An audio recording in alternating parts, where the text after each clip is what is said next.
Eternal life is the greatest gift of A God. vida eterna é o maior de todos os dons de Deus e é concedida àqueles que guardam os seus mandamentos e perseveram até o fim. Por outro lado, àqueles que não são valentes no testemunho de Jesus, é negada a vida eterna com nosso Pai Celestial. Há inúmeras pedras de tropeço que testam nosso valor e podem nos impedir de alcançar a vida eterna. Elas podem ser bem complexas. Deixe-me dar um exemplo. Há muitos anos, meu pai construiu uma pequena cabana na fazenda onde ele havia crescido. A paisagem local era deslumbrante. Quando as paredes estavam erguidas, fui lá fazer uma visita. Fiquei surpreso ao ver que havia um poste de eletricidade bem em frente à janela. Para mim, aquilo era uma grande distração diante da magnífica vista.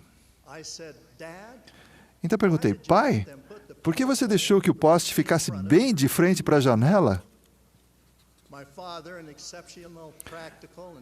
Meu pai, que era extremamente prático e calmo, respondeu com certa emoção, Quentin, para mim, aquele poste é a coisa mais linda da fazenda. Então ele explicou, quando eu olho para ele, lembro que não preciso mais trazer água em baldes lá da nascente até aqui para cozinhar, lavar as mãos ou tomar banho, como eu fazia quando era criança. Nem preciso mais acender velas ou lampiões para ler à noite.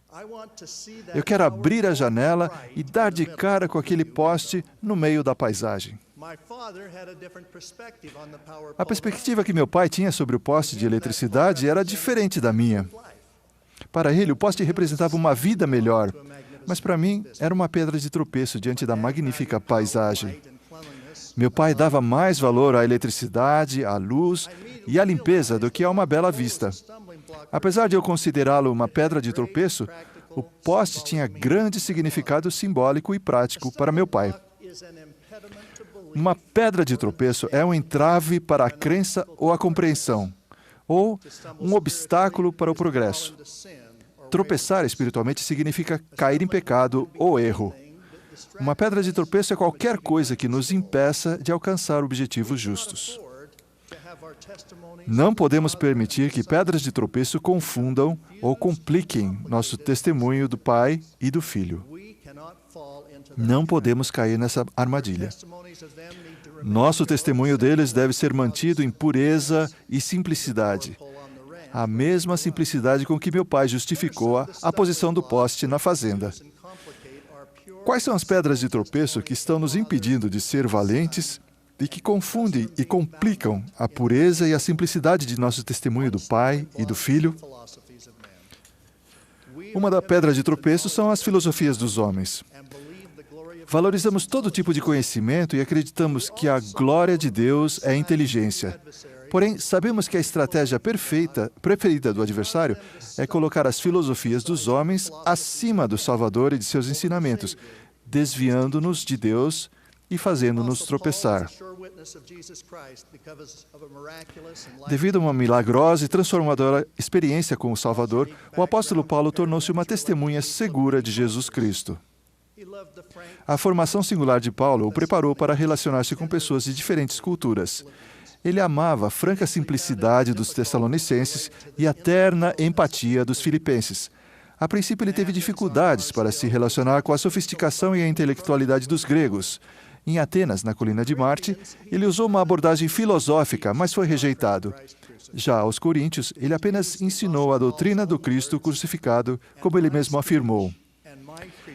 A minha palavra e a minha pregação não consistiram em palavras persuasivas de sabedoria humana, mas em demonstração de espírito e de poder, para que a vossa fé não se apoiasse na sabedoria dos homens, mas no poder de Deus. Alguns dos mais belos relatos das Escrituras sobre o Salvador e sua missão se encontram em 1 Coríntios. O capítulo 15 até mesmo se tornou mundialmente conhecido devido à obra O Messias, de Georg Friedrich Händel. Nele encontramos doutrinas profundas a respeito do Salvador. A maior parte das escrituras usadas no terceiro ato de O Messias, logo após o Aleluia, encontra-se em 1 Coríntios 15. Dentre esses versículos está a bela descrição que Paulo fez da vitória do Salvador. Pois agora Cristo ressuscitou dos mortos, as primícias dos que dormem. Assim como a morte veio por um homem, também a ressurreição dos mortos veio por um homem. Porque assim como todos morrem em Adão, assim também em Cristo todos serão vivificados. Onde está, ó morte, o teu aguilhão? Onde está, ó inferno, a tua vitória? Mas graças a Deus que nos dá a vitória por nosso Senhor Jesus Cristo. Sabemos que a apostasia ocorreu, em parte, porque as filosofias dos homens foram consideradas superiores à doutrina básica e essencial de Cristo. Em vez da simplicidade da mensagem do Salvador, muitas verdades claras e preciosas foram mudadas ou perdidas. De fato, o cristianismo adotou as tradições filosóficas gregas a fim de conciliar suas próprias crenças com a cultura existente. O historiador Will Durant afirmou: a cristandade não destruiu o paganismo, mas o adotou. A cultura grega, já moribunda, transmigrou então para uma nova vida. Ao longo da história e em nossos dias, pessoas rejeitaram o Evangelho de Jesus Cristo, pois, na opinião delas, ele não possui suficiente sofisticação intelectual. No início da restauração, havia muitos que ao menos professavam seguir os ensinamentos do Salvador. Vários países se consideravam nações cristãs, mas já naquela época foram feitas profecias de tempos difíceis para os nossos dias. Heber C. Kimball foi um dos 12 apóstolos originais desta dispensação e também primeiro conselheiro do presidente Brigham Young. Ele advertiu: chegará o tempo em que estaremos misturados nestes vales ora pacíficos, a ponto de ser difícil distinguirmos, ao olharmos para alguém, se é um santo ou um inimigo do povo de Deus. Assim, irmãos, estejam atentos à grande separação, pois haverá um grande momento em que o Senhor vai peneirar o joio do trigo e muitos cairão. Ele concluiu dizendo que há um teste que está para vir. Em nossa época, a influência do cristianismo está drasticamente reduzida em muitos países, inclusive nos Estados Unidos. Sem crenças religiosas, o sentimento de prestação de contas a Deus desaparece. Pelo mesmo motivo, fica difícil estabelecer valores universais acerca do modo de viver. Profundas convicções filosóficas tendem a entrar em conflito umas com as outras. Infelizmente, isso acontece com alguns membros da igreja que se afastam daquilo que sabem ser verdade e se deixam influenciar pelas causas do momento, muitas das quais não são dignas. De acordo com a profecia de Heber C. Kimball, o elder Neil L. Maxwell afirmou em 1982: grande parte da separação ocorrerá por causa de pequenos comportamentos indignos dos quais as pessoas não se arrependerão. Alguns desistirão em vez de perseverarem até o fim. Outros serão enganados por apóstatas. Da mesma forma, outros se sentirão ofendidos. Afinal, cada dispensação tem as suas próprias pedras de tropeço.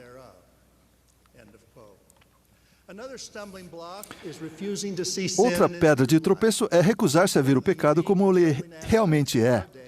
Um dos aspectos singulares e perturbadores de nossos dias é o fato de que muitos se envolvem em condutas pecaminosas, mas não as consideram pecados. Eles não sentem remorso nem admitem que sua conduta é moralmente errada.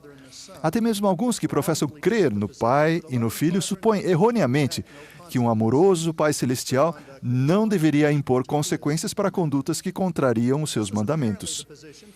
Ao que parece, essa foi a posição assumida por Corianton, filho de Alma, o filho, no livro de Mormon. Ele recebeu conselhos de seu pai, pois havia se envolvido em séria conduta imoral.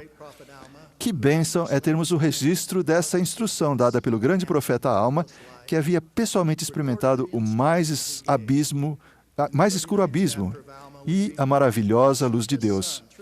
No capítulo 39 de Alma, ele aconselhou seu filho a passar pelo processo do arrependimento e explicou que Cristo veio para redimir os pecados. Ele deixou claro para Corianton que o arrependimento é necessário, pois nenhuma coisa impura pode herdar o reino de Deus. Alma 42 contém algumas das doutrinas mais eloquentes sobre a expiação em todas as Escrituras. Alma ajudou Corianton a entender que não é injustiça ser o pecador entregue a um estado de miséria. Ele salientou que, a começar por Adão, o Deus misericordioso havia providenciado um tempo para o arrependimento, pois sem isso estaria frustrado o grande plano de salvação. Alma também ensinou que o plano de Deus é um plano de felicidade. Seus ensinamentos são muito instrutivos. Pois eis que a justiça exerce todos os seus direitos, e a misericórdia também reclama tudo quanto lhe pertence. E assim, ninguém, a não ser o verdadeiro penitente, é salvo. Sob a perspectiva correta, as gloriosas bênçãos do arrependimento e da obediência dos ensinamentos do Salvador adquirem uma importância gigantesca. Assim como Alma fez com Corianton, não é pecado falar com clareza sobre as consequências das escolhas pecaminosas e da falta de arrependimento. Já foi dito que, cedo ou tarde, todos teremos que confrontar as consequências de nossas decisões. A indescritível e celestial bênção da expiação do Salvador significa que, por meio do arrependimento, a conduta pecaminosa é apagada. Após Corianton se arrepender, Alma concluiu dizendo: não te preocupes mais com essas coisas e deixes apenas teus pecados te preocuparem com aquela preocupação que te levará ao arrependimento. Olhar para além do marco é uma pedra de tropeço. O profeta Jacó referiu seus antigos judeus como um povo obstinado, que desprezaram a clareza, mataram os profetas e procuraram coisas que não podiam compreender. Portanto, devido à sua cegueira que lhes adveio por olharem para além do marco, terão que cair. Há muitas maneiras de se olhar para além do marco, mas uma muito expressiva é o extremismo dos dias atuais. O extremismo evangélico ocorre quando consideramos um princípio mais importante que os demais e assumimos uma interpretação que complementa ou é contrária aos ensinamentos dos líderes da igreja. Um exemplo disso é sugerir que sejam feitas adições, mudanças ou que se enfatize um aspecto da palavra de sabedoria. Outro exemplo são os preparativos excessivos para o fim dos tempos. Em ambos os casos, as pessoas querem que os outros acatem suas interpretações pessoais. Quando transformamos a lei de saúde ou qualquer outro princípio em uma forma de fanatismo religioso, estamos olhando para além do marco. Em relação às doutrinas importantes, o Senhor disse: aquele que declara mais ou menos do que isso, esse não é meu. Olhamos para além do marco quando elevamos qualquer princípio a uma proeminência tal que diminua nosso comprometimento com os outros princípios igualmente importantes, ou quando assumimos uma posição contrária ou que busque complementar os ensinamentos das autoridades gerais. Além disso, há membros que colocam causas, muitas das quais são boas, acima das doutrinas básicas do Evangelho. Sua prioridade deixa de ser a devoção e passa a ser um ideal, de forma que seu compromisso com o Salvador e seus ensinamentos é relegado a um segundo plano.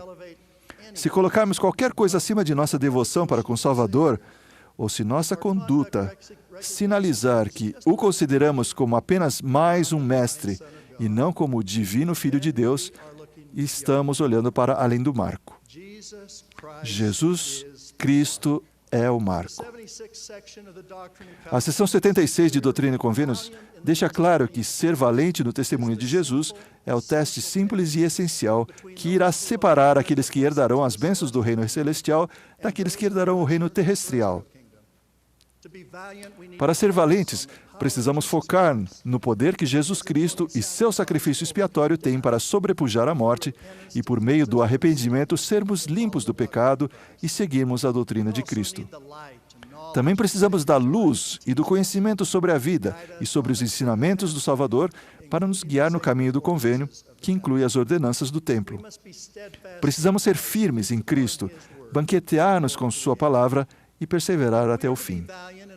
Se quisermos ser valentes em nosso testemunho de Jesus, devemos afastar-nos das pedras de tropeço que impossibilitam e impedem o progresso de homens e mulheres de outra forma honrados. Que tenhamos a determinação de sempre estar a seu serviço. Ao buscar conhecimento, precisamos evitar as filosofias dos homens, as quais diminuem nosso compromisso com o Salvador. Precisamos ver o pecado como realmente é e aceitar a expiação do Salvador por meio do arrependimento. Temos que abster-nos de olhar para além do marco e pôr nosso foco em Jesus Cristo, nosso Salvador e Redentor, e seguir sua doutrina. Meu pai olhava para o poste como um meio pelo qual recebia energia, luz e água em abundância para cozinhar e para limpar. Era um degrau para uma vida melhor. Um escritor sugeriu que as pedras de tropeço poderiam ser degraus para se chegar a um caráter nobre e ao céu. Para nós, ser valente no testemunho de Jesus é um degrau que nos qualifica para recebermos a graça do Salvador e o reino celestial. Jesus Cristo é o único nome debaixo do céu por meio do qual somos salvos. Presto meu seguro testemunho de sua divindade e de seu papel sublime no plano do Pai. Em nome de Jesus Cristo. Amém.